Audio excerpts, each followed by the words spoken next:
అండి. ఒకటి, 2 ఇస్తున్నారు కంప్లెయింట్స్ అట్లా. ఒకసారి ఇచ్చిన తర్వాత మళ్ళీ ఫర్దర్ వెరిఫికేషన్, క్లారిఫికేషన్ గురించి మళ్ళీ వాళ్ళు ఎఫ్ఐఆర్ ఇష్యూ చేయకముందే మేము మళ్ళీ విల్ కమ్ బ్యాక్ సార్ అని చెప్పి వెళ్ళినవి ఉన్నాయి.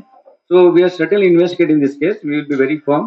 Will do whatever the way లీగల్‌గా మేమేం చేయాలో చేస్తాం. దాని తర్వాత యాహ్! ఇప్పుడు మోహన్ బాబు విచారణకు హాజరు అయినప్పటికీ కూడా బహిరంగంగా వెళ్లి బాధిత రిపోర్ట్ కావాలని చెప్పి దీనికి ఏ విధంగా యాక్షన్ అవుతుంది? అరెస్ట్ విషయంలో ఎక్కడ లేకపోతుంది సార్? లేదు, అరెస్ట్ విషయం లేట్ ఏం కాదు. దాంట్లో మాకు ఇంకా మెడికల్ సర్టిఫికేట్ అవన్నీ తీసుకోవాల్సింది. దాని తర్వాత మేము ఆయన నోటీస్ ఇచ్చాము. ఆయన 24th వరకు టైం అడిగారు. Maybe out of his concern for him he went there. దానికి మేము పర్సే మేము అగేన్స్ట్ చూపించలేము. కాకపోతే ప్లస్ ఆయన ఇంజూర్డ్ అయినాడు కాబట్టి ఆయన వల్ల వెళ్ళుంటారు. కానీ చట్టం ఏ ప్రకారం ఏది తీసుకుంటే అది మేము తప్పకుండా చర్య తీసుకుంటాం. అంటే అనారోగ్య సమస్యలు ఉన్నాయని చెప్పేసి పోలీసుల విచారణకు మాత్రం హాజరు కాలేదు. ఈ విధంగా No, no. It is honorable court has given him time till 24th. We have to respect the court order. We'll again give a notice. మేము కూడా కోర్టు వారిని అడుగుతాము. అది ఒకవేళ అంతకన్నా ముందు మేము ఎగ్జామ్ చేయొచ్చా అని చెప్పేసి నోటీస్ ఇచ్చాము. ఆయన బాండ్ ఎక్స్క్యూట్ చేయాల్సి ఉంటుంది. Will do it during course of time. Certainly will follow the process. ఇప్పుడు మోహన్ బాబు దగ్గర ఎన్ని లైసెన్సులు గన్స్ ఉన్నాయి సార్? ఆల్రెడీ ఇప్పుడు సంగారెడ్డిలో ఒకటి ఏదైతే డబుల్ బ్యారెల్ గన్ డిపాజిట్ చేశారని చెప్తున్నారు. అసలు ఎన్ని గన్స్ ఉన్నాయి?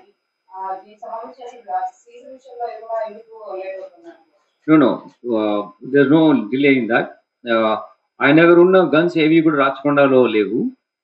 ఇక్కడ ఉన్నప్పుడు తీసుకోలేదు. వేరే ప్లేసెస్‌లో చంద్రగిరిలో ఉన్న గన్ ఆయన అక్కడ డిపాజిట్ చేస్తారు పోలీస్ స్టేషన్‌లో. ఆయన ఎక్కడైనా చేయొచ్చు అనేది మేము నోటీస్ ఇచ్చాము ఆయనకి. టోటల్ ఎన్ని ఉన్నాయి సార్? మాకు దృష్టిలో 2 ఉన్నాయి. Because those guns not issued by Rachakonda. So మాకున్న ఇన్ఫర్మేషన్ 2 ఉన్నాయి. We will certainly deposit. మీరు చెప్పిన ఒకటి డిబిబిఎల్ ఒకటి ఉంది. ఒకటి ఏదో స్పానిష్ మేడ్ ఒక రివాల్వర్ పిస్టల్ ఏదో ఉంది. Which is not issued by us. In the process of investigation, we came to know that these 2 licensed weapons are with him అని. 24 వరకు వెళ్ళి హాజరు కాలేకపోతే విచారణకు దానిపై యాక్షన్ ఏ విధంగా ఉండదు? మేము మళ్ళీ ఒక నోటీస్ ఇస్తాం ఆయనకి. నోటీస్ ఇచ్చిన తర్వాత ఆయన అటెండ్ కావాల్సి ఉంటుంది. ఆయన ఒకవేళ టైం కావాలంటే ఈ కెన్ రిక్వెస్ట్ us.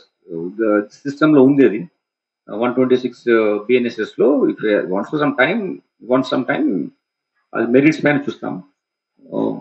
లేకపోతే దాని డ్యూరింగ్ డ్యూ కోర్స్లో వారెంట్ కూడా ఇష్యూ చేయడానికి అవకాశం ఉంటుంది. అంటే ఇప్పుడు ఎటువంటి సమాచారం లేకుండా బాధిత రిపోర్టర్ని ఒక అక్యూజ్డ్‌గా వాళ్ళని ప్రశ్నించాల్సిన పరిస్థితి. దీన్ని ఏ విధంగా తీసుకుంటారు?